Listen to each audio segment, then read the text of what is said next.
Hi, it's me, your dry skin. I remember I was recording It's that that one. time of year again. Here I am. I was recording that one while my wife was on the phone with her sister, She and couldn't keep a straight face. no, they were constantly cracking up. At the next like Christmas party, Sarah came around the corner. She's like, "Hi, it's me, your dry skin." And I was like, "I don't. What are you talking about?" And she's like, "The thing that you did." I was like, "Oh, right, yeah, okay, sure." Welcome back to ChknAtk, episode 15. I'm one of your co-hosts, Shid, joined today by our other co-host, Talented, and a friend, Tyler. How are you guys doing today? I'm doing real well. Ready for a fun episode, especially carrying over from last week's episode with voiceover.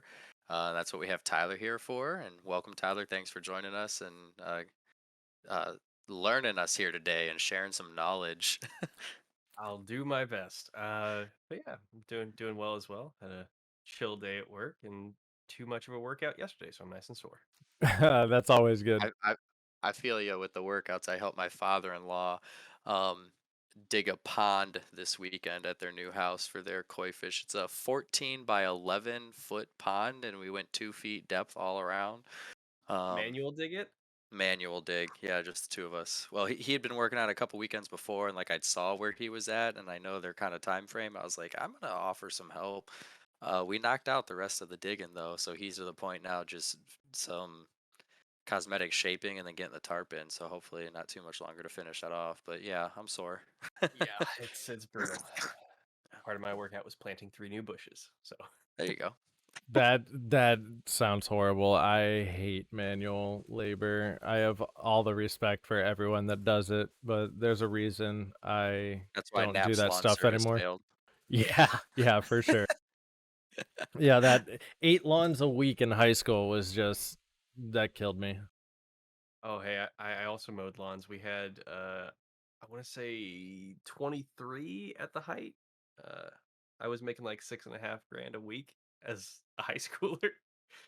That's so Wow. I thought I had a lot. Yeah, I thought we were doing okay. Like I bought my Nintendo DS doing that. I thought that was impressive, but no, 6 grand a week is a lot better than that. Yeah, Yeah, that that's how I paid sounds for UAT. yeah, I mean you have to make that much money to throw it into that sinkhole. Um Yeah. Talking about that, so that's where Tyler and I met. We met at UAT, University of Advancing Technology, down in Tempe, Arizona. Both were going to school for. I don't know what you were going for. Um, what Animation. was your art and animation? Okay, we were the same major. Um, I ran it. So I just got a job recently. I started a new job a couple months ago at Wizards of the Coast, and there's someone that works there with me. He's like a what is he? A DevSec engineer. But he also went to UAT before we did, and apparently Really? he's yeah, he was a network security major that like helped rewrite the curriculum and actually get the school accredited. Like Nice. he said he was like buddy with Jason Pastillo, and like they flew him out to DC to like talk on behalf of the school, talk about their accreditations and stuff like that, and helped like actually fix their academic crap. But yeah, And then he Cody kind of ruined that a little bit. mm-hmm.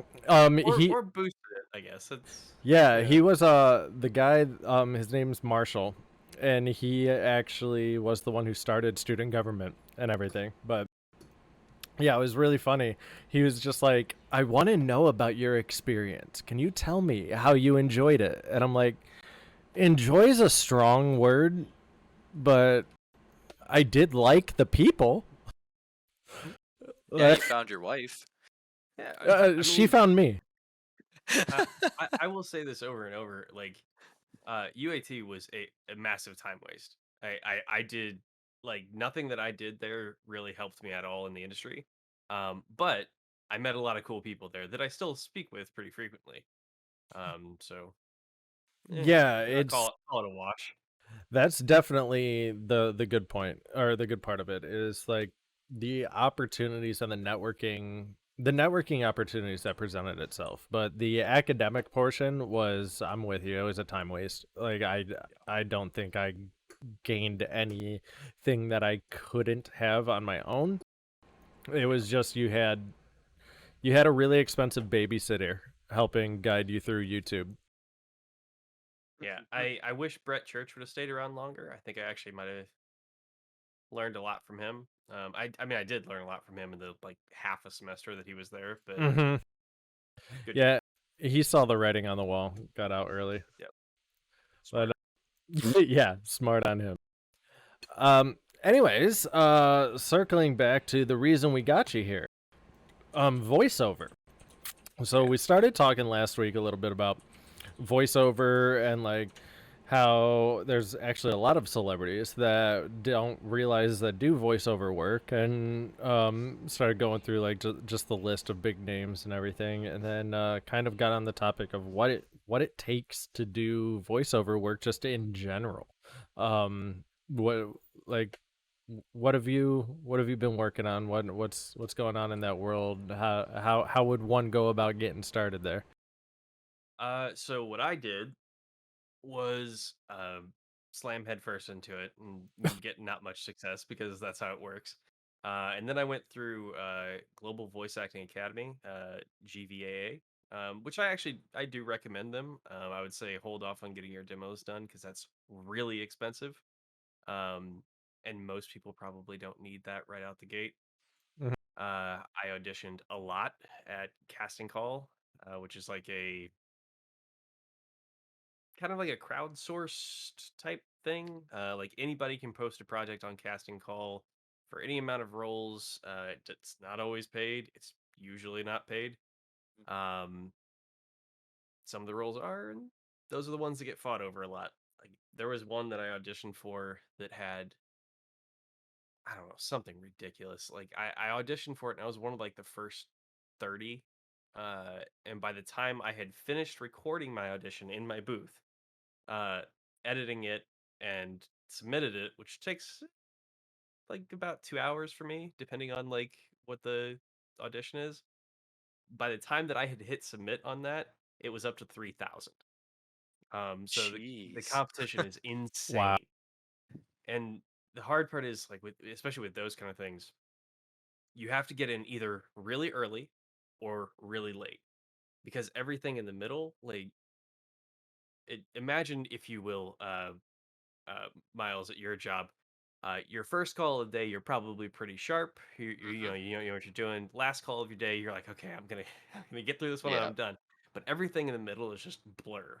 So imagine Well, if you're trying to listen to 3,000 calls in a single day, and yeah. it's all the exact same, like, uh, uh, uh, like you're just like, I I don't am know, Groot. It's like, really? number four, I guess. Yeah, so there's a lot of timing aspect into it, and a lot of social media work that you need to like connect with people and really like put yourself out there. And uh, but I got lucky a few times. I landed a commercial for, I think it's a Michigan like pipeline ad, and it wasn't like promoting the pipeline, and it wasn't like uh di- disparaging the pipeline. It was just saying like, hey, the pipeline exists. Like please don't damage it. Like, um, and then had a couple other small commercials for like local radio stations, and then I landed a game called Republic of Jungle, where I was President Puma, who was like That's a an amazing President name. Puma. yeah, it was a very thinly veiled if Trump was actually a strong man. uh, That yeah, sounds fun to put that title on a resume, though. it was a role. But it paid really well. I was very pleased by that one. And I got picked out of I think like 4 or 500 of that one, so that's good. How Um, mu mm, Kind of curious on that with that role. How much like recording time went into that after the audition? Like once you actually started doing the voiceover work for it, was it remote? Did they have you at a studio? Was it a couple days a week, 5 days a week, 6 week window? Like how did that kind of work? So I actually built my own studio. It's actually right here. You can't really see it, but that little closet door with the sound panel on it. Normally, what I can do, Sam, just I wave. thought that was an escape room. Uh, something like that. But what happens there is there's a bar that goes in and connects the two doors, and I can throw a sound blanket over there. There's a It's bar in there. Next, you're gonna tell me you got handcuffs too. I do actually. Yeah, it's 50 where the Shades mic of hangs. Grey. Yeah, there's a swing, a whole deal. Oh, jeez.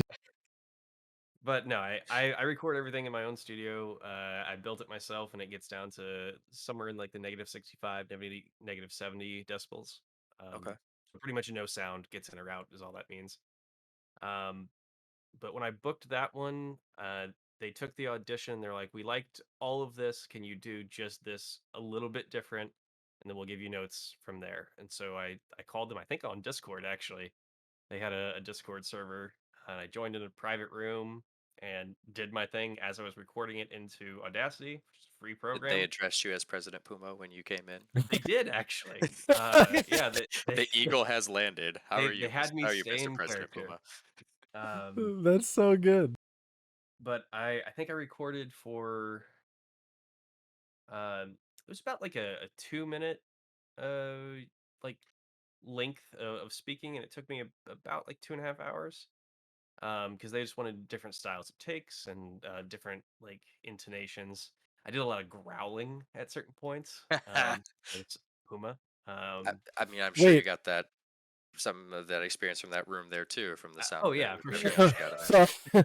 So wait, was this like anthropomorphized like characters, or did you play Oh like yeah. a puma that was a president? Oh no, it was anthropomorphized. Okay. Okay. Hang on. Can you It's like can you a give us an example of the growl? oh man, it's been a long minute. Okay, hang on.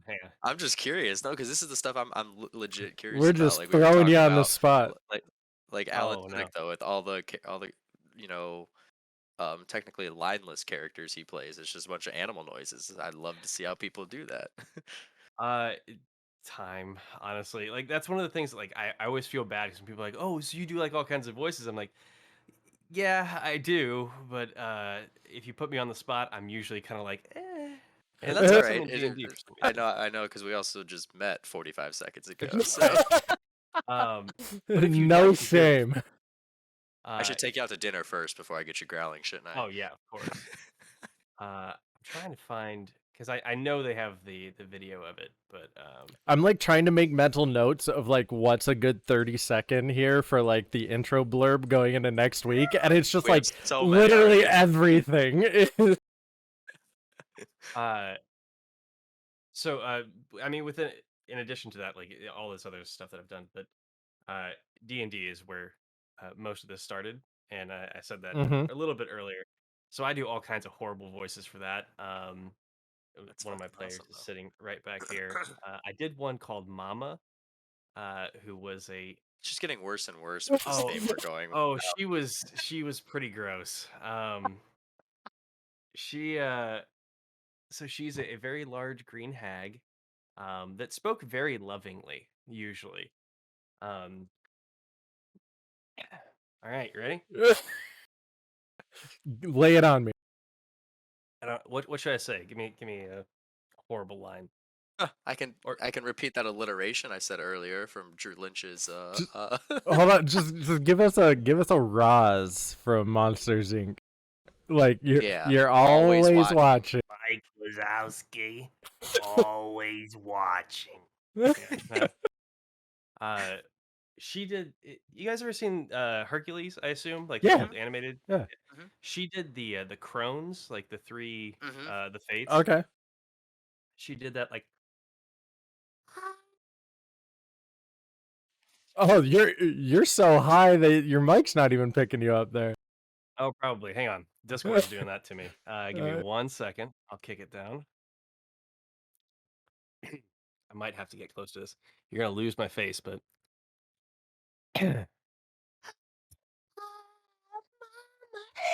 Loves you.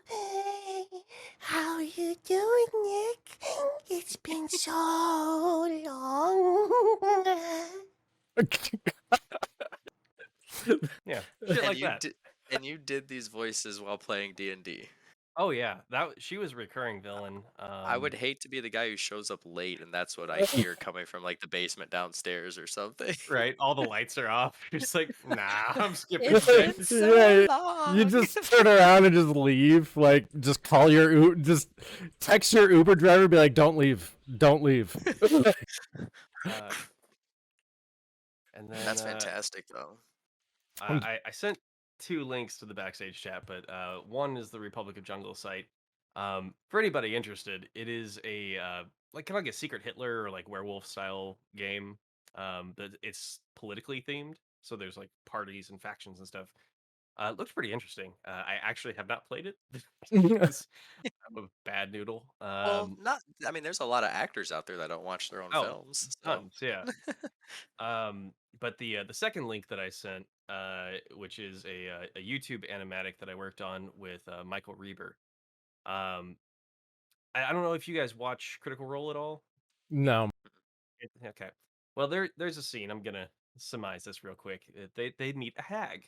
I don't remember her name at the moment. I think it's like Agatha, maybe. But um, sounds haggish. and she has cursed one of the party to be a goblin instead of a halfling. Unclear why. I can't really remember at the moment.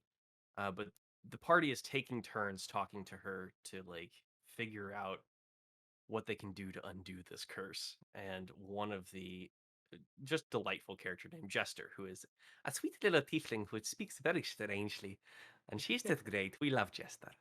Um, but she offers her hands because those are her like creative expression because it would cause a lot of suffering to her. That would be an equal amount of suffering to what Veth is getting. Um, and she's like, but before this happens, if I could just get maybe like one last cupcake. Have you ever had a blueberry cupcake? And like she sprinkles the dust of deliciousness, which makes you at disadvantage to wisdom saves, and it's just like crazy play. If you ever want to watch a really cool animatic that'll get you into Critical Role, that's the one. But I saw that, I loved it. And I was like, that guy. I want that guy to produce an animatic of a thing that I made. So that YouTube link is a YouTube short that I wrote, produced, voice acted in, and did some of the concept art on. And then he did all the animatics and all the cool stuff. We'll get all these links and everything in the description for next week and all that good stuff. But yeah, that's awesome. Talking about D&D, so with my new position, I'm in a unique spot to get like really cool shit. But I'm getting a collector's the limited hardcover copy of wow. Why can't I think? I'm drawing a blank right now. This is so embarrassing. The starter set? No, not the new starter set. The new book that's coming out. What is it?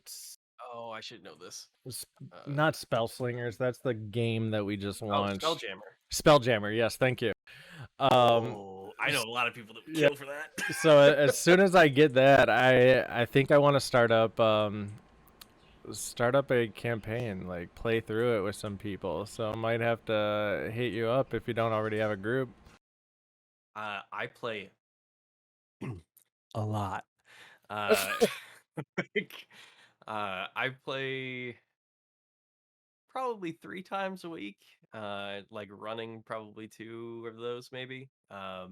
All with the same group actually, but I'd be down to do some shenanigans. It's been a while since I've seen some UAT folks. Yeah, it'd be fun. I gotta see who all wants to get into it, but they're like I haven't played since you ran that campaign in the dorms, and yeah. I hand wrote that rule system too. Do you still have it? He was out. Yeah. Oh, of course. Wow. That was when That's 4E like was that's still like out, Nick. asking if someone still has their like King's rules for the drinking games stored somewhere. Like I'm pretty sure ours are still on our whiteboard at home. you don't Oh, Yeah. just you don't just get rid of those rules. speaking of rules and drinking games, Nick, were you there when we had King's Landing with Doc and Andy and everybody was living in that one house, like the really The nice house on like the north side of Tempe? I don't think so. Wait, the house? No, I remember an Yeah, apartment. no, they had like a house. No. But like they made a D&D drinking game where you had Okay. like classes. And like the barbarian, if had a once per re-rack ability that he could scream, and as long as you were screaming, you could just keep throwing balls. uh, I think until you missed or something. I don't remember what it was, but the rogue always had a ball that they could hide and always take a bounce shot at any time, anybody's turn. Oh god. Um, the warlock could raise a cup from the grave, So wait a but you had to second. do So that you're with legit. playing beer pong while you're playing D&D? It was really fucking fun. I don't drink, but holy shit, that was fun. Like, Oh god. wizards were always on fire. So if you made anything as a wizard, you just immediately got to throw again. Rangers had like called shot where they could stand back a couple feet from the table, and if they hit it, it counted as a double or something. It That was a really cool little system. that actually Some fun sounds like rules a too. yeah, that Unique sounds rules. fun. I Oh, paladins had to take a 24 case and make it into a shield. And at some point during the game, they could scream in a very injustice voice, like "shield block" and bat a ball away. That ended up with a lot of spilled cups, but it I was very believe funny. it. Oh my gosh, that's amazing. that reminds me of when we were all when I got the whole like Toledo crew and everything all to come party at mom's house after Allie's graduation. So our little sister was graduating, and I haven't seen these guys in like 7 to 8 years. Got everyone together, and Miles actually introduced me to this new game called Boom, to where you literally just put like 30 solo cups on a table, and everyone like bounces a ball, and the person next to you like drinks the cup that you make, and if you make something before they finish it, you get to smack their cup off the table, and it They just have to gets pull another one from the yeah, middle then to replace that cup, it drink that, gets and then so crazy. We had people like diving, doing like flipping. wide receiving, like trying to like NFL catch like one-handed ping pong balls and stuff off the table. Oh, good times. I haven't had like a party or get together like that. I'm old now. Well, I mean, you'd be forgiven given the how the last 2 years have been. Yeah. I feel I like think get-togethers now, though, at any of our age now, it's not even that anymore. We all just sit there, you stand in the corner, you chat like this, and yeah, that's now what it's become. we are actually having a to the nines party Okay. in September where everybody's gonna dress up in fancy outfits for no reason. Like there's no holiday, there's nothing going on.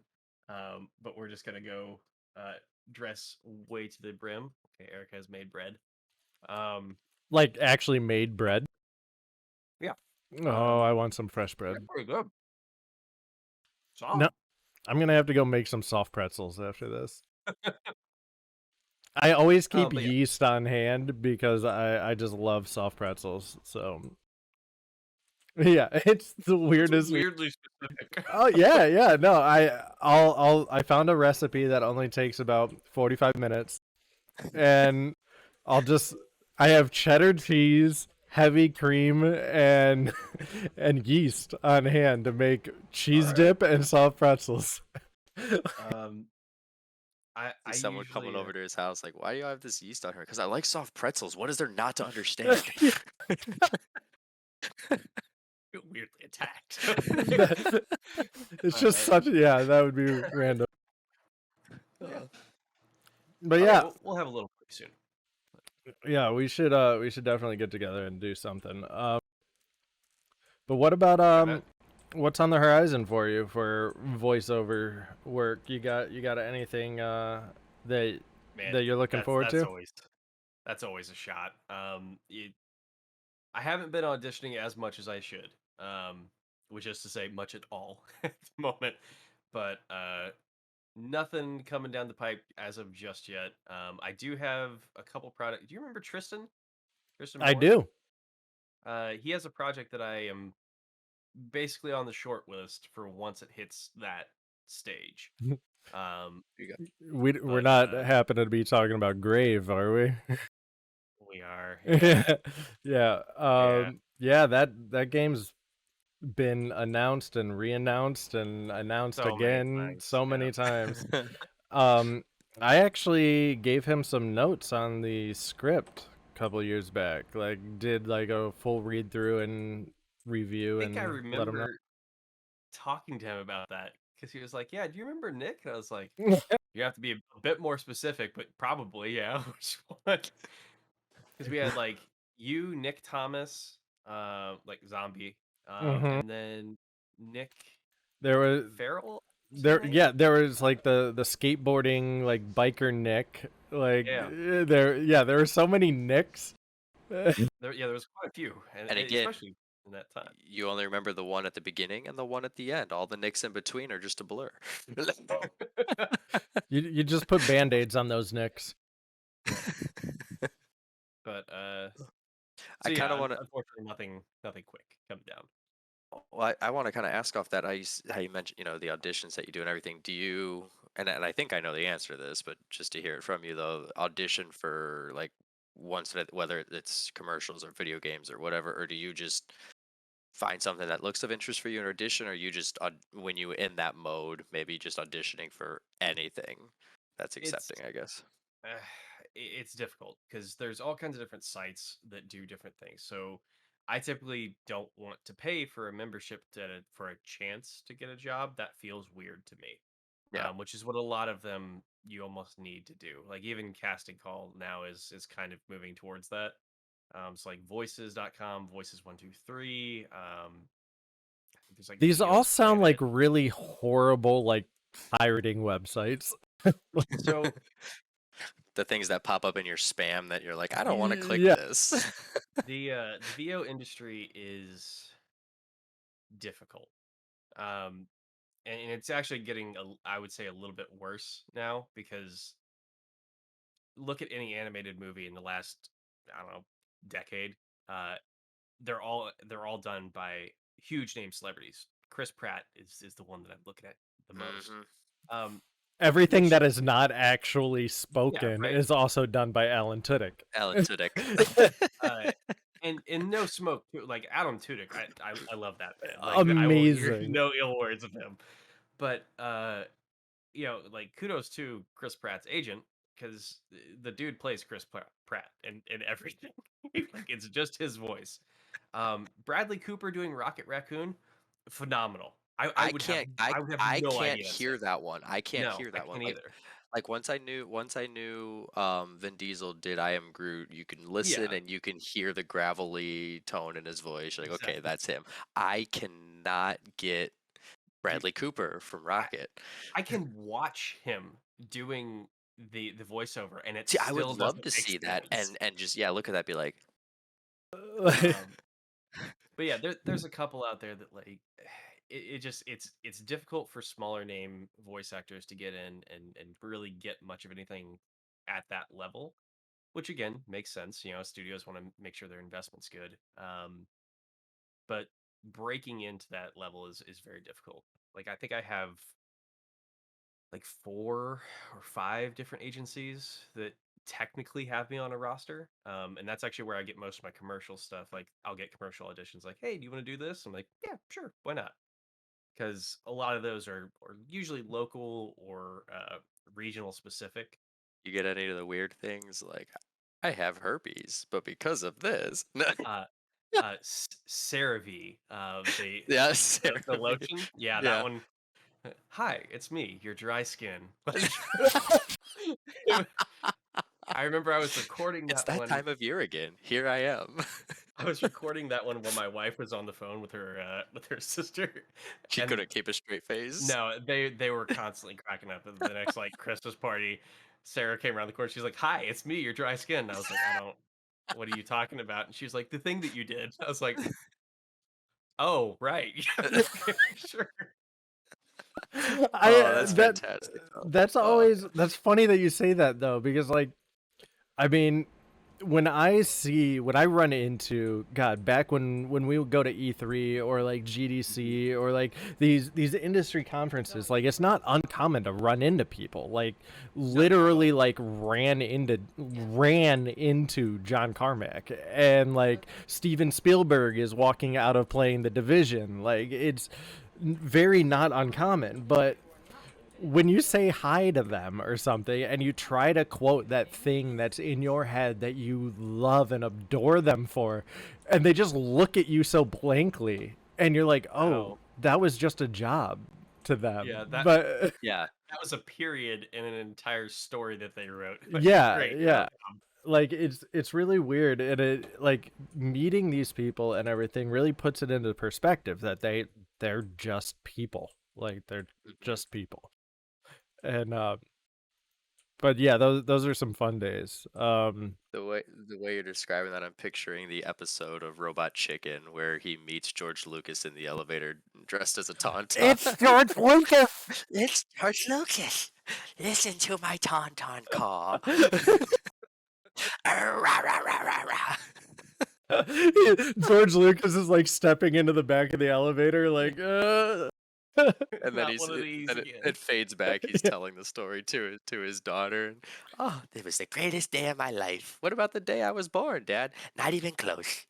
yeah. Yep. No, yeah, it's like there's so many people that you run into, and it gets cringy when you witness that too. You're like, oh, I'm glad all I did was said hi. Like, yeah, I remember the first GDC I went to, and this was when Riot was still pretty small. And my dumbass. Oh, what was that game that we all worked on? It was like it Brian's was all one, under. Do what? the one that Brian was working on, or Um, I remember you I don't telling know me if about Brian something was on called it. Merchant. we did Merchant, which is Merchant actually I worked on, yeah. released now. Tyler Coleman might have him on here sometime. Who knows?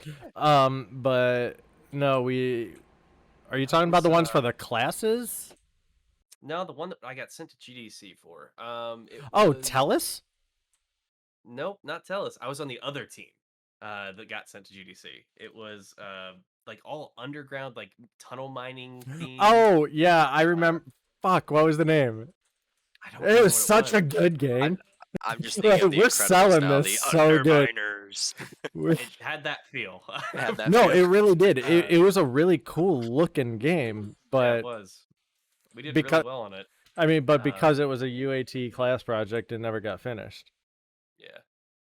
But we ended up getting sent to GDC for it, and I did quite a bit of stuff on that actually.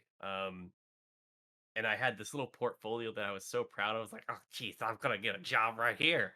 And I went up to Riot and showed it to them, and they were like, "Yeah, no, kid, this is Kid. bad." That's the one that hurts, and Yeah. that kid slapped on there. But, Oh, I did okay in industry. I think I got like 3 or 4 industry jobs, and then I was like, "And I'm done with that." What do you end up doing like in industry? I worked at THQ for a little while. Okay. I worked at Super Fun Games was the last one that I did. Uh, Were you at THQ with Kim? Did you guys work there I together? think so. Yeah, she was doing QA at the QA. time, Yeah. right? Yeah, I think so. I Yeah, don't know if I that was a really while talked to back. her. Yeah, I mean, it was.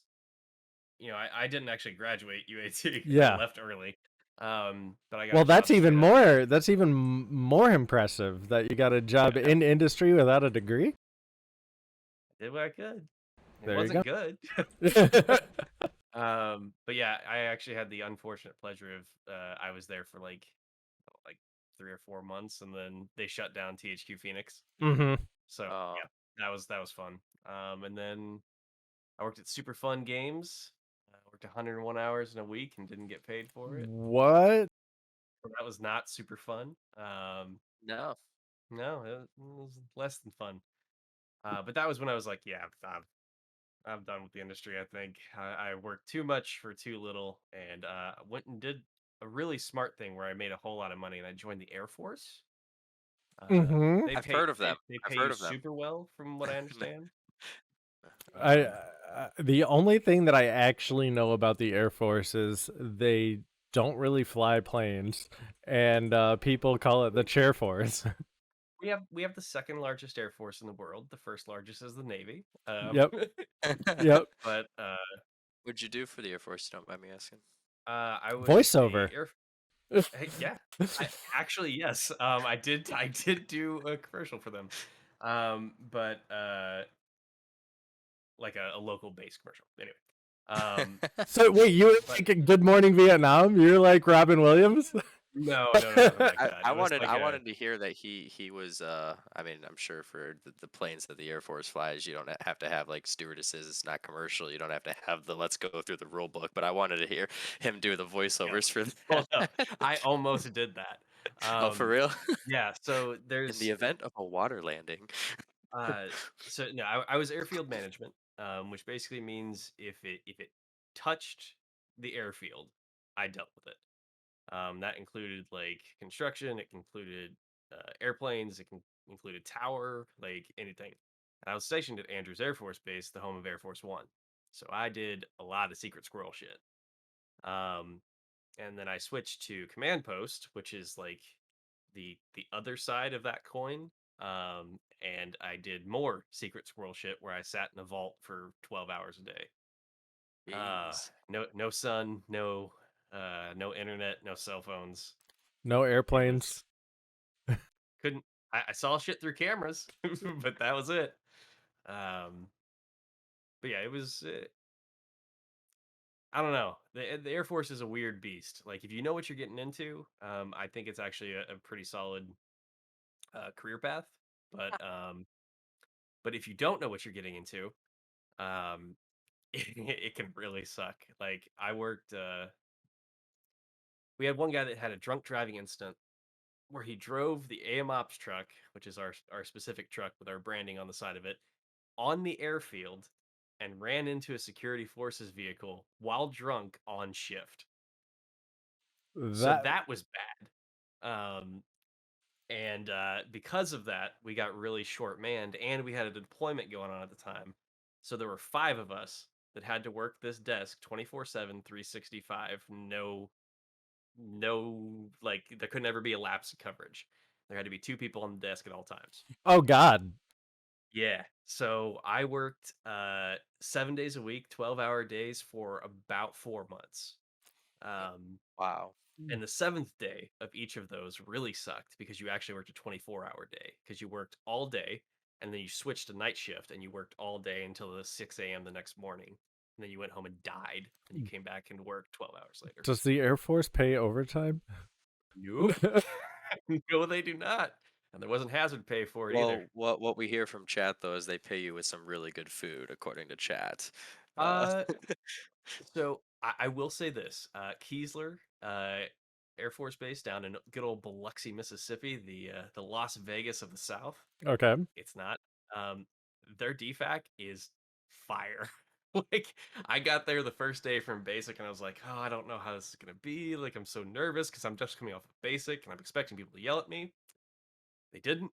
And then the first day at DFAC was steak day, so I got like a sirloin steak for free with like a full baked potato all and the like ice trimmings. cream. Like their DFAC is actually good at Keesler. I went there twice for training, and both times I fucking loved it.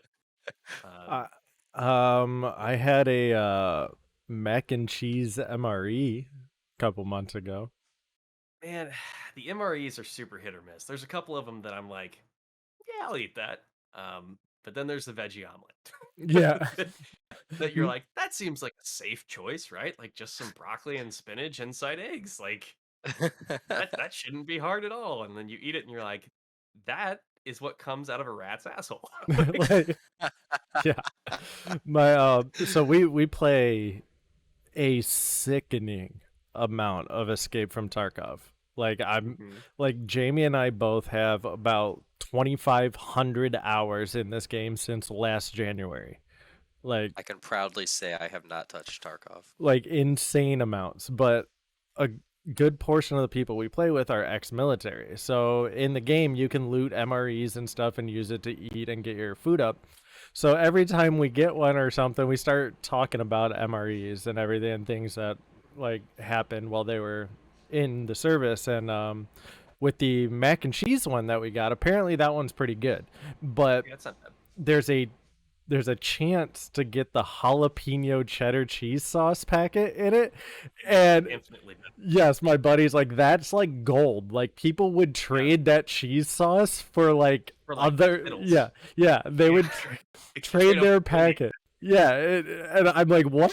Like you're just hawking cheese sauce? And he's like, yes, you don't understand how good this stuff was. No, like, so the only time that I've really ever had to experience MREs, I got them like once or twice when I was on like a night shift and I couldn't leave the desk and I Mhm. would just call security forces to give me one. But like, um, I had them. The only time was in basic, really. In Beast Week, which is our 5th week, we go and we get sent out on like a mock deployment, and that whole week you are fucking miserable. There's minimal AC, like it kind of works, and I went to basic in July and August in San Antonio because Oh I'm really Jesus. smart. Um, and like the only good thing was meal times, and sometimes you'd get candy, and there'd be like those little fun sized packets of Skittles or Starburst or some other bullshit. And yeah, like it's legitimate. People would trade that jalapeno cheese sauce for candy in that situation when we had not had candy for like over 4 or 5 weeks. Wow. Okay, I need to play the MRE lottery. I need to experience this It's elusive cheese okay. sauce. So don't get your hopes up. It's not good. You can go out and buy Cheese Whiz from any grocery store, and it's way better. But it's good in Spray the cheese comparison. whiz on jalapenos, and there you Yeah, go. yeah. You've already won because it's an actual jalapeno. Well, my emotions just went on a roller coaster there. Thanks. He was all getting jacked up and hyped up, and Uh, now he's like, "Oh, okay." but hey, if you'd like to play a game that's not quite as pain-inducing as Tarkov, I play Hunt Showdown a lot. Yeah, I hear that's actually a pretty good game. I It's hear the audio pretty actually fun. works. Like, Yeah. Sam actually had an issue where her headset was this, Oh oh, no. and it will fuck you up. Um, but It's behind me. It's actually in front of you. yeah, It's to the it left. Nope, it's to the yeah, right. I cannot laud that game enough. I'll say bad things about it too, but like that game, its gameplay and its audio design and everything about the actual game itself, fucking incredible. 10 out of 10 would play again. Um, the monetization, the weird DLCs that they make out of it, and like some of the stuff that they decide to do, server maintenance. yeah. Maybe No, put some money into that, guys. uh, But yeah, we don't want to get on monetization tactics again. yeah, I was fuming last week, but Yeah, he bled out from his flesh wound with that one. I, Diablo Immortal, you guys out there listening, fuck you. Make a mm, good game and stop ripping off your customers. wait, Like, did you say rip off your customers and don't make a game? no, Got it. Make Okay, cool. done, done. I think you're gonna get a call now. They're gonna be like, "Hey, can you be our CFO?" Like, Yeah, I'm very qualified. yep. No, I've. It's sad because Blizzard used to be like they're I not Blizzard remember. anymore. No, I remember a time when it was like that was where everybody wanted to go, and now Yep. like, do you remember JD? Yeah. Jace Rice? He got offered like a pretty high position at Blizzard, and he turned it down and left industry. You know what he Really? does now? Yeah, he's a farmer. Yeah, he Yeah. like designs lots for super rich people and like farms, and good on him. Yeah, I'm still friends He's with really him, happy. and yeah, I was like, holy shit, like, yeah, good for you. Yeah, last Yeah, I knew, I didn't know about Blizzard, him turning that down, but I did know that he was it working was at after New Vegas. Obsidian. Yeah, he was working at Obsidian and stuff, right at the end of New Vegas and into their new Yeah, project. What was that? Outer Worlds? But I think something that like might that. have Yeah, just been in its infancy at the time. But yeah, he was massively talented dude. insanely talented character artist. Like, just I think he probably taught me more than any other teacher at UAT. him. Um, what's it? Oh, I'm blanking on his name. Always, always sat on the Dennis Porter. Oh, Dennis Porter. Um, Yeah, Dennis is also incredibly talented.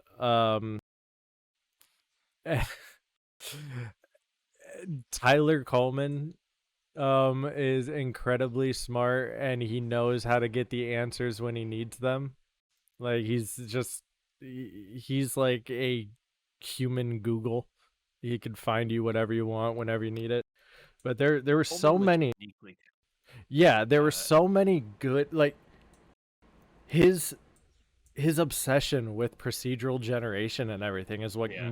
got him like merchant and like Yep. kicked that off. Like, there were so many good minds at that school, and I It, really, it's interesting to think about what could have been if the school actually educated. like gave a shit. Yeah, Yeah. it would have been great. Yeah. Instead of just This sounds churning like money. another monetization thing. Yeah. Not for video games. Yeah, it That's the is. It school all I is, cared about. Miles. No, like, all No, their that's something. marketing, That's like, something. every marketing thing they had was like LAN parties, Nerf wars, like all this stuff. It was, nothing was like, we it, have people that do awesome shit. it Well, was it's so it's frustrating. God. well, it's not just that school particularly. I mean, it's education in general, secondary education particularly in general. Dad and I have this conversation. I was an education major, Tyler. I originally wanted to. I was studying secondary education in mathematics. I wanted to teach calculus. I stepped away from education because of the direction the education curriculum is taking everywhere, and it's just ticking me off.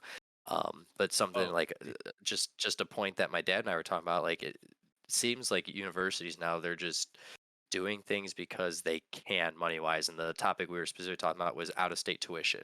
What makes sense about out of state tuition? And my dad gave a real good example. He goes, we live in Cleveland, Ohio, which is just over 2 hours to Pittsburgh. I would pay out of state tuition if I wanted to go from Cleveland to Pitt. But somebody living in Philadelphia, 6 hours from Pittsburgh, pays in state tuition. Why does that make sense? Because we were trying to wrap our heads around of what is the reason for out of state tuition. And the only thing I could potentially think of is different state tax laws. But I really feel like it's a lot of just because we can. I don't even That's what it know really if feels like. I mean, my guess would be different taxes, what you're paying for, especially state schools. Like, if you got land tax, your part of your tax is probably going to education. But like, Yeah. for profit universities, it makes no sense. It's just more money. Yeah. They're just like, because we can.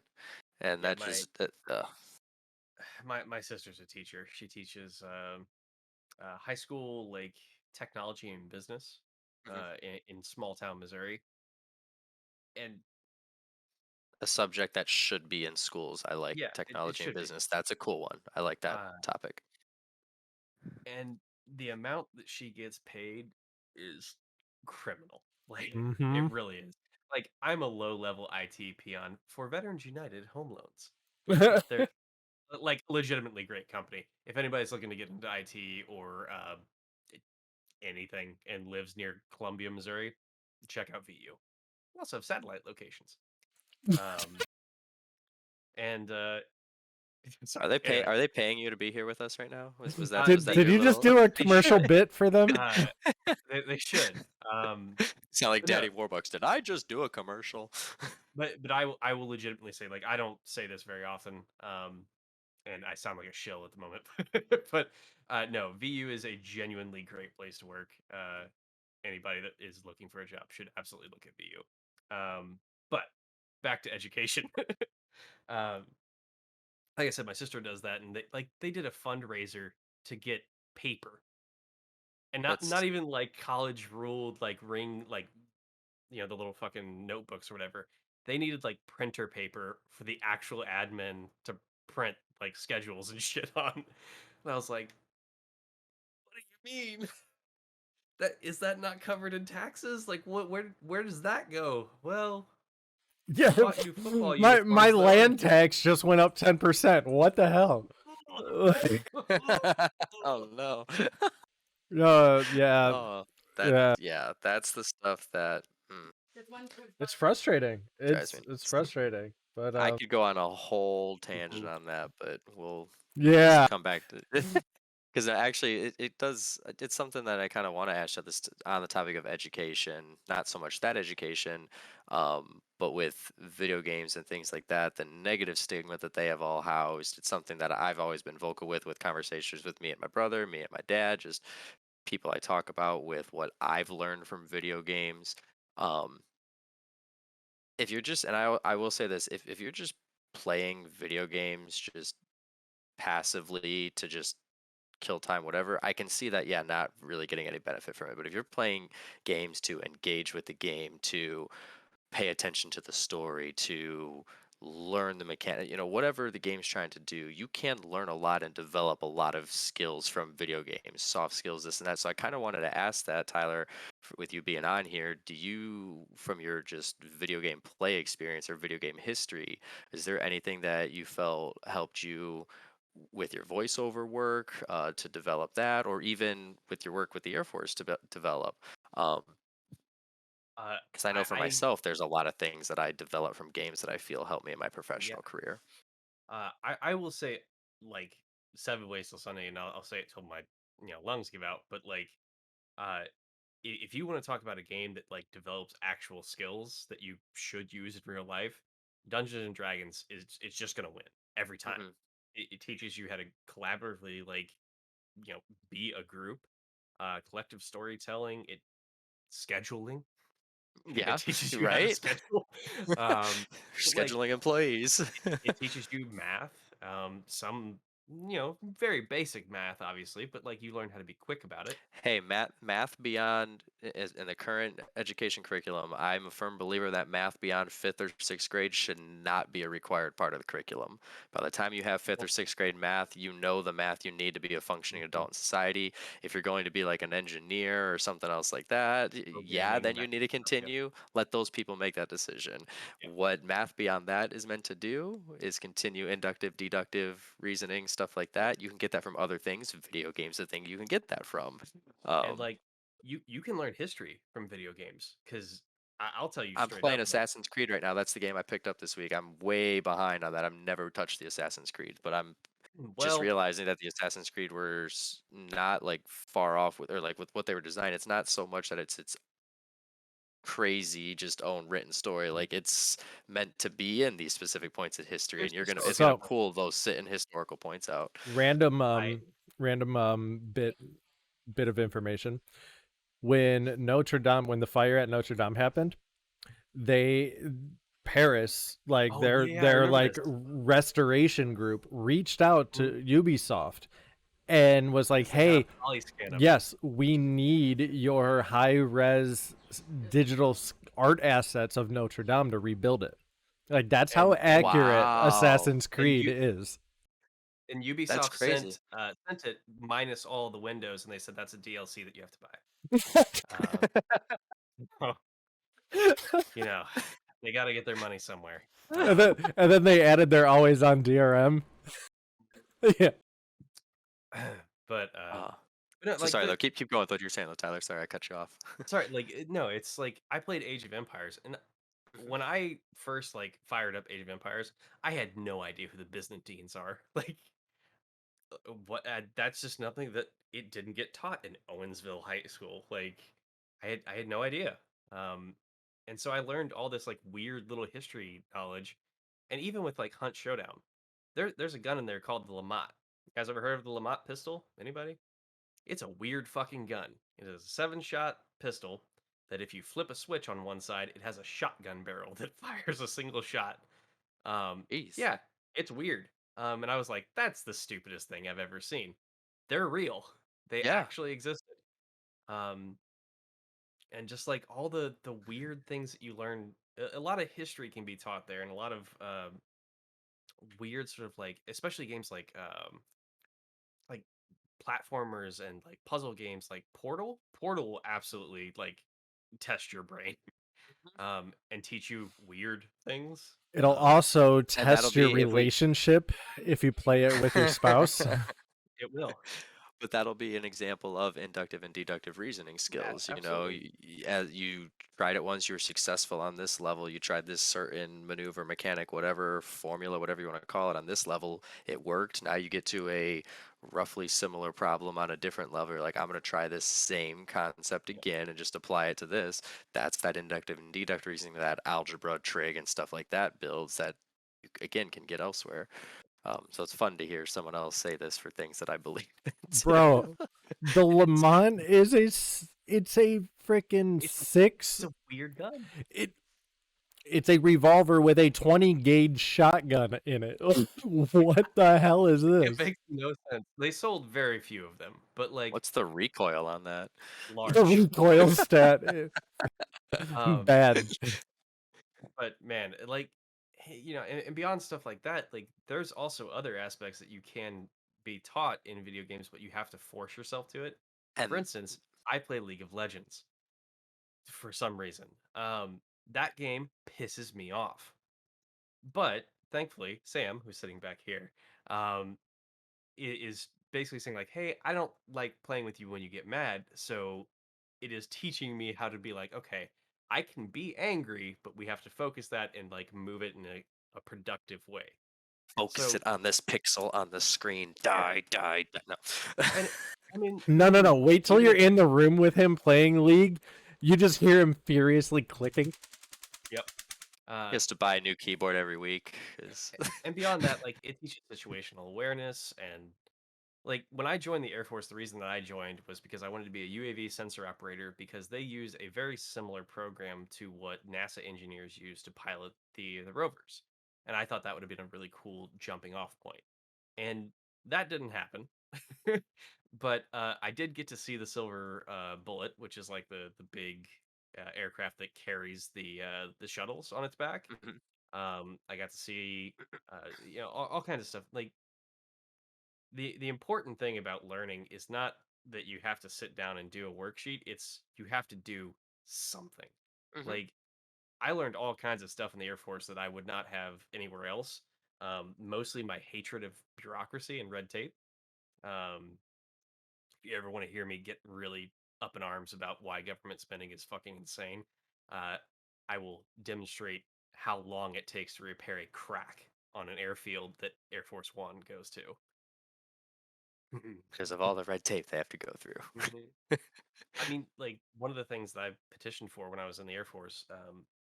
So the hangars, if you, I'm assuming you've seen an aircraft hangar at some point, Mhm. probably in a video game. Yep. Um, but there's a section on the top. So if the hangar looks like this, it's like this part right here, like in this little area.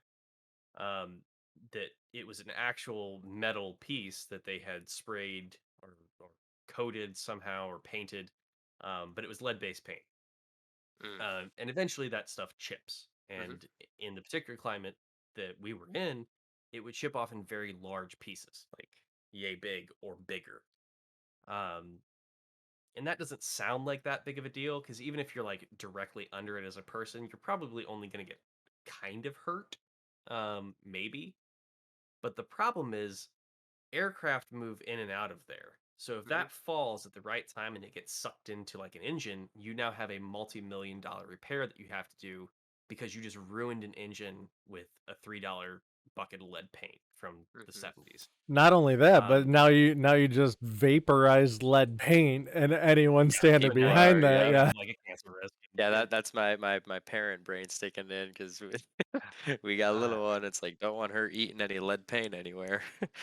but from like very early on that I was in the Air Force, I was like, hey, we should probably fix that. Like I don't have any specifics of how you'd want to fix that, but like maybe replace it with like I don't know plexiglass, like because that's not going to chip. It'll fray over time, but like and they never did. They never did. Never did. And eventually, I left the Air Force. And I think it was I don't know, it was like 4 months after I left active duty. I had come back onto the base, and I saw that there was plexiglass on that section. And I asked one of my friends who was still in the Air Force in that shop, like, when did they do that? And they're like, well, you know that flight that was supposed to go out at this time? And I was like, oh. He's like, yeah, big piece of lead paint fell off and went into the engine, so they had to delay that flight. Um, Oh no. So it did multi-million dollars of damage, and then they decided that they need to replace all those overhangs. And I was like, it's very easy, guys. That and But that's Well, then again, is it really very easy, or are they also in their mind they know all the red tape they have to go through to do that and everything? Mhm. So oh, it's even miserable. though even though the fix itself's easy, they're trying to save themselves all that work of going through. And but then once this happens, now they have no choice. If a But whole bunch of people show up in black hoodies, ski masks with scissor lifts in the middle of the night, we're not gonna look. We'll just turn the other way, but we're not paying for it. I mean, it's it takes usually it takes damage being done for a problem to be Mm-hmm. fixed. correct, Like yeah. we had a But guy, the problem was identified well before that. yeah, we had a guy that on the airfield. Unfortunately, you wear big things like this on certain areas that are like Mine super are noisy. bigger. Okay, all right, all right. But I'll show noise you mine if you canceling. show me yours. I just did. Uh, but he was wearing these. And I guess he wasn't paying attention. I don't know what was happening, but a K loader, which I assume you guys have seen, but probably don't know what they're called. They're basically like giant lift trucks that have like a conveyor belt on the back. Mhm. It was backing up while on, uh, and they couldn't see the guy behind him, and it was still on, and kind of bumped him against a wall in between that, and ground him to death. Yeah. So 1,000 ways to die stuff the there. the day after that, I mean, like that, I came in and they're like, we have to do this training on, you have to have somebody behind you when you're backing up a truck, and I was like, what the hell happened? I didn't realize that I had actually seen that happen. I just assumed that they had spilled something red. Uh, Oh. yeah, so I saw that from the airfield. But yeah, it always takes people getting hurt or something getting damaged before people want to fix things. Yep. Uh, so That's like the oh save 'em. I gosh, I see this all the time out there. The meme, usually it's like the boomers posting or whatever is like, oh, for all you youngins out there, back in our day, the car manual used to teach us how to change the spark plugs. Now it tells you not to drink the battery acid. And it's like, yeah, that's probably because one of you guys As did one of it. you guys. Yeah. Yeah. Yeah. No, Please do that not have sex with the geese on the park lawn. What happened there? Who did that one? that yeah, it's I'm not gonna do that, but two, now I want to know who did that. Now I'm Exactly. curious, yeah. We had a Yeah, couple that's gonna procedures be like an that. interesting Google search. Yeah, we had a couple procedures like Delete that your in the Air history Force. after that, I think, though, too, is necessary. Like, please do not try to suck down hydrazine. Why would you try? Why would you do that?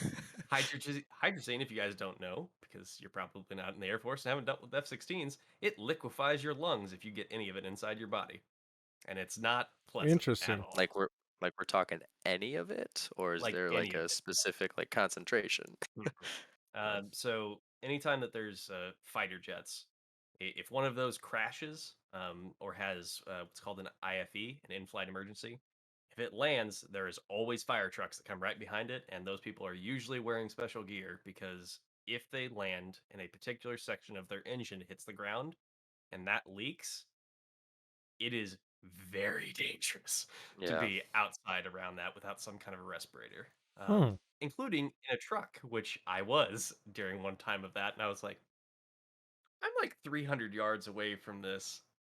I can from see liquid fire. death. That's not good. I'm pretty sure that's a a beer out there too, Liquid Death, and you Yep. were 300 yards away from Liquid Death. You're just sitting there. You're like, how long can I hold my breath? I was like, yeah, we put the truck in reverse, close the vents on the AC. Like, That's it was, funny yeah. that you mentioned that it usually takes something happening for any sort of action. I've witnessed the other side of that. That like the something happened, but then like that something didn't necessarily require action, but because corporate like policy states when something happens, you need to do something. So when I was at Nintendo, if there was any incident, no matter what, that there had to be a corrective action. And someone sat on their leg for like 6 hours and Oh, cut the circulation off to their foot and had to go to the ER. So the corrective action is no one is allowed to sit on their legs ever again. I was like, you're gonna put forth the effort to enforce people just sitting cross-legged? Like, just tell them no, smack them, put your leg down. Like, I mean, I respect the gumption, I guess. like, Like, I feel a better way that's even more well received is putting in like a couple standing mandatory, desk. well, yeah, standing just desks, or just everyone is standing, take all chairs away. put in a couple mandatory 15-minute breaks throughout the day where like No, can't do you that. get up and walk around, get up and walk around. I have to take, dude, at PNC. Well, now that in my current position, I'm salary, but when I was in the call center and on the phones, it Take was on breaks. my schedule. I had two 15-minute breaks and a half-hour lunch. No, And we had, I was required to take them and required to close my line for those 15 minutes. yeah, no, we had breaks and lunches, but you weren't required to do anything for those. Like, you just sit So there. I Well, guess that, yeah, I wasn't it, required to get up, but just putting it there could put that in the mind to step away. that's like the Air Force. I assume you guys have seen Breaking Bad. The Not all the way Mhm. episode through yet, but yeah. where the two planes collide and then all Yep. the stuff rains down. That actually happened. And I worked really closely with air traffic control when I was Mhm. in the Air Force as well.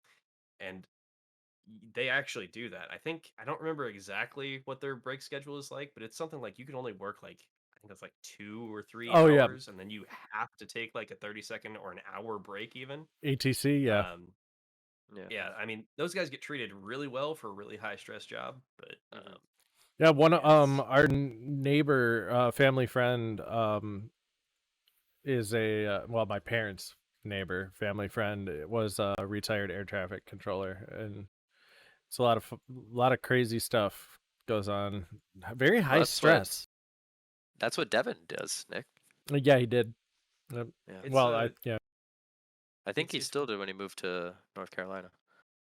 I imagine people that are really good at RTSs would probably be really good at air traffic control because it's a Yeah. lot of the same thing. It's uh, plane A is flying at jet route 740 Mhm. and needs to stay at that certain altitude so that it can go underneath this other aircraft without having any chance of collision. Yeah. I have in-air collision stories too. Those are fun. Oh my that goodness. that just Yeah, seems like so statistically improbable. Such a statistical anomaly. But if you think about how many planes are in the airspace, or not necessarily just planes anymore, just any type of aircraft now. Um, yeah. I mean, is there I'm really that still much? I mean, I look up, I don't see that much shit flying around. Like, it's a lot You're of you're times that also you're also just in a small fraction of the entire United States airspace. I mean, look at what happened with the James Webb Telescope. That yeah, thing was up there for like deployed for what, like 3 weeks. That its actual shields were open, and it got hit by a meteor the size of a pea and knocked yep, out one of the cameras, yeah, one of the those mirrors, I guess. are so random. Like, I was reading It's an about article. space. Someone actually did the math on what the probability of the Starship Enterprise hitting another celestial object in warp It's is. it's infinitesimally small. Yeah, it's absolutely like it's not even a chance, pretty much, statistically speaking. But then you get that one time it happens, and you're like, It only takes the really? one. Really? That I think Colonel Hadfield was talking about something about that where he was like, and I don't know if you guys have listened to anything of his, but the man is the chillest motherfucker that has ever existed on the face of the planet.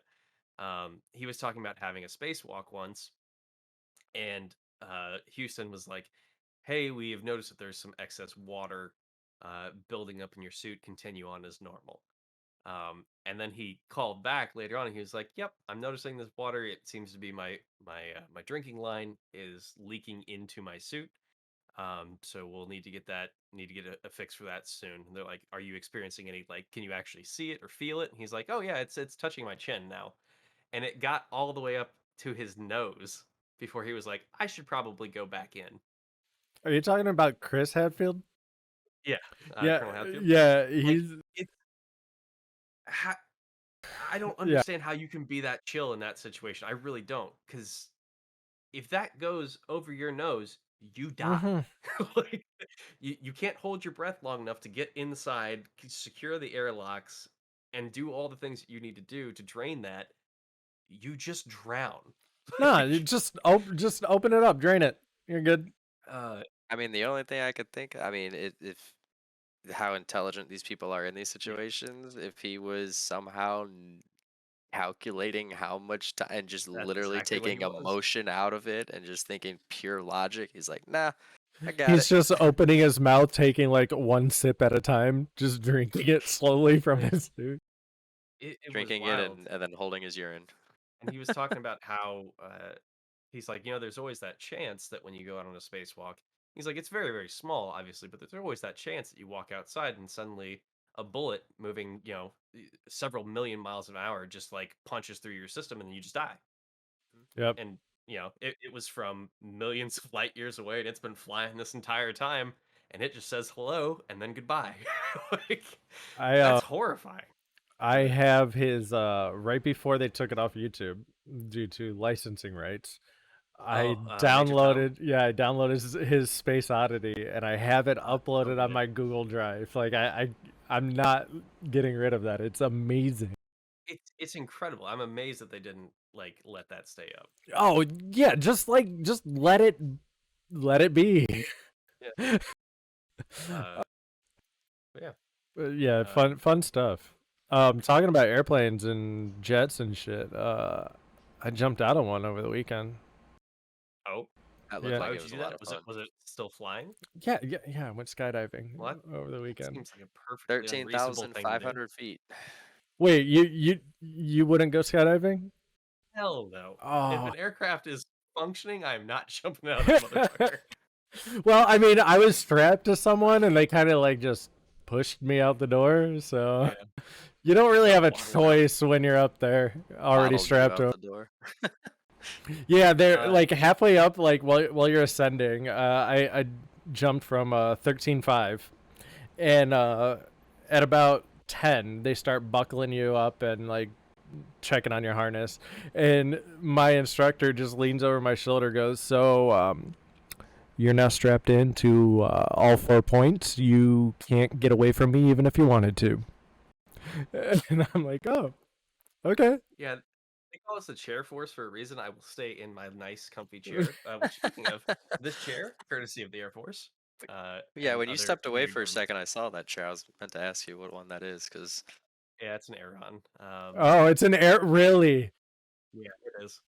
Um, we had these at Andrew's AM Ops. And let's see if I can. You're gonna get to see a little bit of my room here. You see this lovely little chip that's taken Yeah. out of it? Yep, trashed. Did you? Oh, they what? Yeah. So Wow. they told us on night shift that we were supposed to get rid of these, because the way that, like, government budgets work is so fucking stupid. But we had like X number, so like $10,000 that we had to spend in however many months or whatever. Um, and the chair was this damaged, and they were like, "We have to throw it out. We have to get new ones, but we can't keep them because then it'll be viewed as stockpiling or some other bullshit term."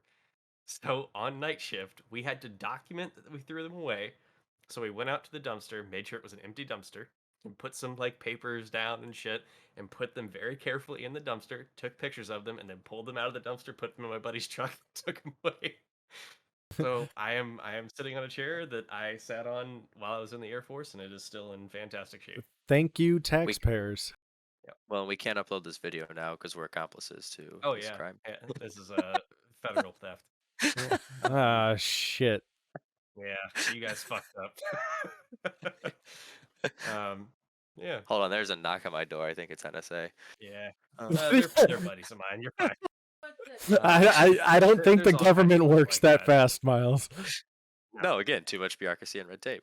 It's too expensive for them to come find me in Ashland, Ohio. And then Someone's literally just drop my probably just location. putting in the paperwork, though. They'll get you in about 15 Yeah. years or so. Yeah. It's just Oh, what? and there's stuff like that over and over. But Yeah. I have another terrible story about this if you'd like to hear it. Oh, please do tell. So, in airfield management, we are in charge of basically maintaining the flight planning room, which is basically just a bunch of books that nobody actually uses that have jet routes and airspaces and different like designation points and coordinates and all kinds of shit that again no one actually uses. And they're about yay thick, each of them, and each flight planning room has we'll say 200 to 600 depending on how big the actual room is, uh, which is a lot of paper. And every month we have to change those out as things change, and new ones might come in, or maybe the year rolls over and you have to have new ones for regulation purposes. It's a lot of fucking work. And the paper that they use, or the ink, sorry, the glue that they use on the spines can't be recycled. So the only way that you could recycle those is if you cut off each individual spine of like 200-page thick booklets, so no one recycles them either. So they just get loaded into the back of a truck and then thrown into a dumpster. And we did this every month. Like no shit, every month there was a changeover day that we had to do these. And I got so fucking frustrated with it. I was like, "Can we please just get somebody to send us like a USB stick that we can plug into a computer that's not on the internet that uploads all this information and just call it a day?" Because they only use the computers anyway. So we actually tested that at Andrews. And on one of the last changeovers that I did, I saw the box and it said Owensville, Missouri. And I was like, why the fuck is somebody sending me something from where I'm from? That doesn't make any sense. So Owensville, Missouri has two things in it. It has a Walmart and it has, at the time, custom printing. Custom printing doesn't exist anymore. Okay. Because they went through with my proposal and they started using CDs, not USBs. And they stopped buying a lot of those flight planning manuals, so a lot of that printing went away. So I almost killed my hometown by accident. No. Yeah, so that was a weird supply chain that I was like, oh my god, everyone I ever know almost ran out of a home. You're like, shit. I I feel need like, to dude, I feel move. like that's the prelude. I feel like that's a prelude to like a holiday Hallmark movie, and Yeah. like you're gonna have a time where you have to go back to your hometown. It's No. gonna be Christmas. Everyone's gonna be mad at you, but you're gonna find your roots, and then yeah, everything's gonna be happy again at No, Christmas time. that's a National Lampoon's movie. Like That that. too. I was horrified when I found out because I was like, holy fuck. Like, if that factory goes down, Owensville's gone. Like, just straight up, it's just gone. But thankfully, they now print like SAT tests and ACT tests and like Oh, because those are so much more relevant.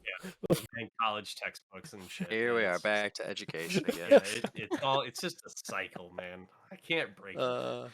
Well, here, let me try to break the cycle.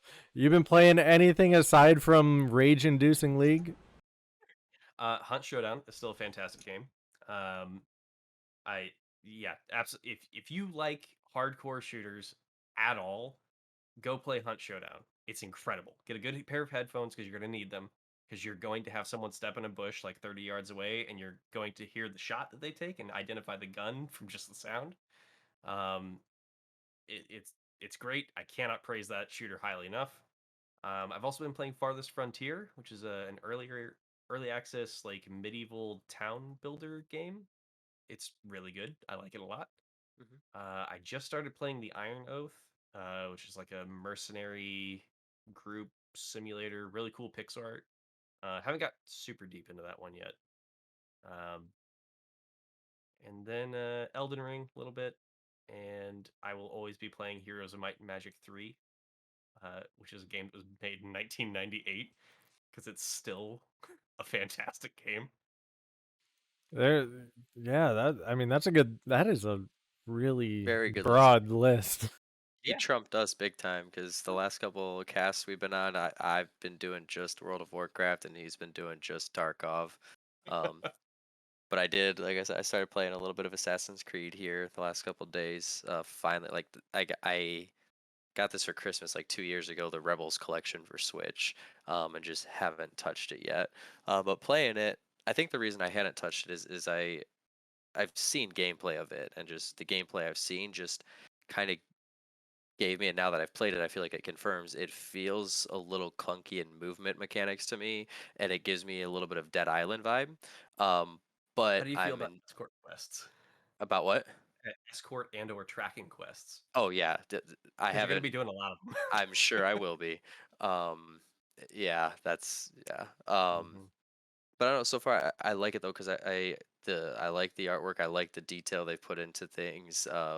Um, the story so far is pretty good, and again, voiceovers in here. Yeah, great. Every couple of 10. If you're speeding through the campaign, like every 5-10 minutes, you got a little clip and there's conversation. Mhm. It's fun stuff. So, I like it. It's something similar yet different to anything I've really played before. Because again, I've never really touched the Assassin's Creeds, but still always playing World of Warcraft. I already got Season 4 KSM, not even 2 weeks through the full rotation, so that We was fun. played so Uh, much WoW back in college. Well, and that's what, coming back to our topic from earlier, that's what I attribute a lot of my leadership skills to, from being a raid leader and yeah, everything like that. great. But I don't think I can put that on a resume seriously as like Oh, that yes, you can. extracurricular.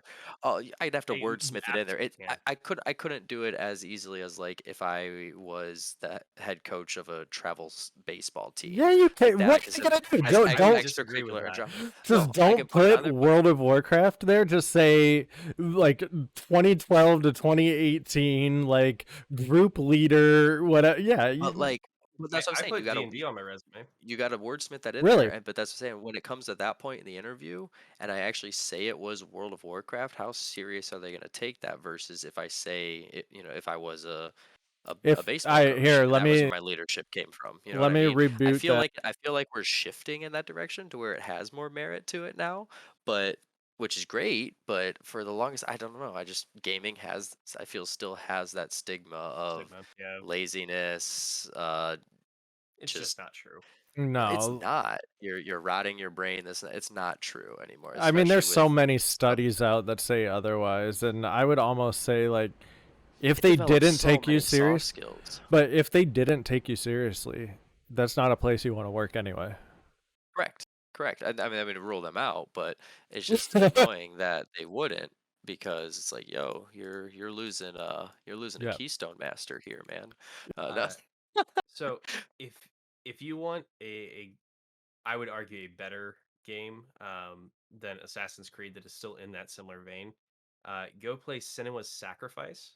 Um, Mm-hmm. Man, it's short. It's only like you can beat the whole thing in like 2 hours, but it's probably about 4 hours for most people. Again, good pair of Hellblade, right? headphones. Yeah, Yeah. Cinemas Sacrifice Yeah. is Hellblade, Mm-hmm. and the second one's coming out soonish. Yeah, Miles, that was the game that we talked about a Yeah, couple weeks ago on when we were talking about mental health. It's the one that tackles Psychosis. schizophrenia, psychosis, whole Gotcha. bunch of. It's an Yeah. amazing game. It Well, it does a really cool thing where the the main character, Senua, does the voice acting for several voices, but you never see anybody besides Senua. So you'll hear like, "Get down. You're so stupid." Like you'll hear like voices in your ears and you can learn to trust some of them based on the tones of their voice. So like when one says "get down," if you actually hit the duck button, it can like because you can't see behind you really in the game. So you okay. can duck the shots. It's Dude, you're so making cool. me afraid to look over my shoulder right now. Oh man. Like Well, not yet. I mean, it doesn't look like the guy's done picking I the mean, I lock, got so Link. I you got got Yeah. Link time. on the blanket over Yeah. here. No, It's a you Breath of the you Wild want to thing. get Let's go. scared to look over your shoulder? Go play Fear? Phasmophobia. Phasmophobia never really did it for me. No, I okay. I respect what they're doing, but I was gonna say Play it with one of these. Play it in VR oh, and then shit your pants. I was gonna say Amnesia: The Dark Descent. That yes. Do you remember when we made Thor play that? Yeah. Yes. That was my favorite. The one thing that I remember making Thor do more than anything was a backflip. Like just all the time, middle of the mall, Thor do a backflip. Like just doesn't matter. It was our equivalent of do a kickflip. Yep. Yep. No, it was good. I'm gonna rewind for a second. I think that was Nick admitting to shitting his pants in his adult Oh, life. yeah. By the way, Have you not? Like, I have. Only cool kids shit their pants. is that what the cool kids are doing? Yeah. Adam Sandler told us that years ago. Yep. Oh, jeez. Oh man. Talk about someone who does a lot of good voice work, though. Adam Sandler too. He He does. has so many different things. Steve Carell also. Steve Carell. I'm trying to think of other celebrities who are really good at it. And I'm even thinking like I guess the ones I'm picking like can do many different. I mean, not like they're necessarily doing impressions of anybody, but have different unique voices of their own. Like hotel. Like my wife Lindsay, she does not like Adam Sandler at all, but she loves the Hotel Transylvania movies. And I'm like, you know, Adam Sandler voices Dracula. She's like, I know, but it's not like his normal stuff. And I'm like, okay. Doesn't he do like 90% of the voices in 8 Crazy Nights? Yeah, he does. Yeah, He does. yeah. Like Gary Oldman is always my. Oh my god. That man is incredible. Dude, I don't know why it took me so long to learn / realize that he's serious in Harry Potter. Yeah. I don't know why that one. Dude is in everything, and, I know. and you never know. Like, yeah. But if we're talking about chameleon voice actors, one of you guys probably know him as Illidan Stormrage. Liam O'Brien is incredible. That man's voice is all over the place. Or the guy whose tattoo I share, Travis Willingham, also incredible. Matt Mercer, dude. Yep, that's the boy. You holy shit! He's in everything. Yeah, Liam O'Brien is. If you've ever watched any anime, you have heard Liam O'Brien, Matt Mercer, and Travis Willingham for sure. And you've probably heard Travis Willingham's wife, Laura Bailey, who plays Jaina Proudmoore, and does the singing voice for Jaina. Yep. I'm mad what they did to her character through the lore and canon, by the way. But did you ever play WoW, Tyler? I did. I was top in slot hunter on Gorgonash with a group called Cerberus. I was a scary motherfucking hunter. And then Wrath of the Lich King dropped, and I was like, I don't want to do this all again. So I stopped playing. Dude, Wrath is what I'm actually excited for with them re-releasing Wrath Classic now coming up. Because I don't know, I'm not that excited for the next expansion, Dragonflight. But yeah. But yeah. If you want to look at like just insanely talented, like if you're interested at voiceover at all, go watch Critical Role. It's a bunch of nerdy ass voice actors sitting around the table playing Dungeons and Dragons. That's literally the start of every show. Matt Mercer is the DM. He is insanely talented, like just an incredible DM. Does all kinds of amazing voices. Sets up an incredible world that like it feels super fucking real. And all of the players, you got Liam O'Brien, Travis Willingham, Laura Bailey, Taliesin Jaffe, Ashley Johnson, fucking Sam Riegel, and I feel like I'm missing one. Am I missing one? Don't hate me if I'm missing you, whoever you are. I think that's it. And then all kinds of like guest spots who are all just incredible. There's like Erika Ishii. There's oh, I can't remember his name now, but he played an incredible character named Shikasta, who was just awesome. Yeah, if you want to like find voice actors to follow, just watch that show for a little bit. You'll find them. They're great. Did you? We'll got to drop the links too in the description. Yeah, for sure. Yeah. But it is about that time, folks. Thank you again, Tyler, for jumping on. It's always a blast to chat and catch up. We definitely need to do this more. I I need will to. teach you guys how to play Hunt. How's that? Okay. I need to Yeah, get that you could be some of fun. my voiceover stuff so you can critique it and tell me how fucking horrible it is some more.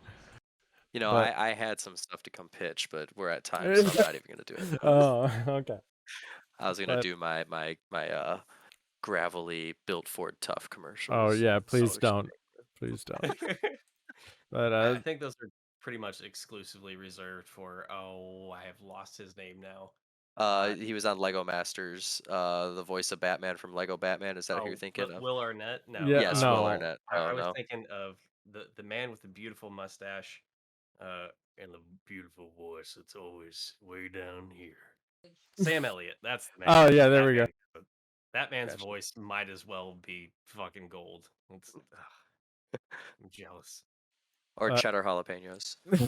Jalapeno spread. Yep. All right. This will be available next Tuesday on all the podcast platforms as well as YouTube. Again, thank Like and you. subscribe. Yes, click the button and then Tyler's Push stuff the damn button. if you need to hire him for any voice actor work will be also in the description. Thanks again, people, and we'll catch you next week. See you guys. Have a good Bye. night, everyone. Take care.